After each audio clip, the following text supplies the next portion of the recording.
The change in office dynamics creates an immense opportunity for companies who embrace the need for change in their own office structure.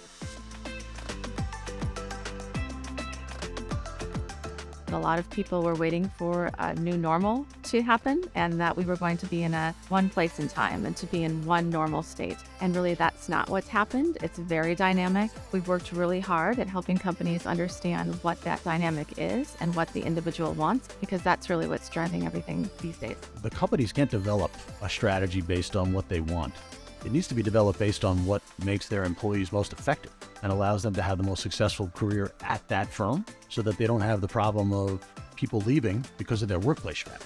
I think we found that remote only has its limitations. There's only so much you can do through video conferencing. And there's only so much you can do when you don't see each other and when you're not connecting. There's levels of fatigue, there's levels of alienation, and levels of lack of connectivity to your company if you are 100% remote all the time, especially for younger or newer workers. So companies have to come up with ways to convene and ways to regularly convene. And that's where the office space comes back into focus. Now, I think what you're seeing are a lot of companies putting collaboration spaces together so that when companies welcome people back to the office, what they're really doing is putting people in the element that they want them to be in.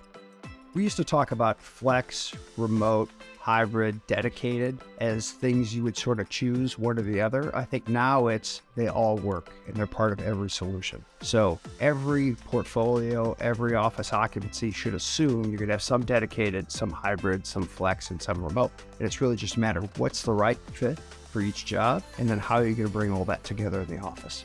Adapting workplaces to both remote and hybrid is pretty easy to do these days. There are so many technologies that really support a lot of that. Booking apps and concierge type apps that allow people to decide how they're going to work before they get to the office. And also, with the uplift of greater amenities and creating more amenity heavy spaces, has really improved that remote and hybrid working environment where people can thrive and feel comfortable in a collaborative environment, but also have some time to themselves.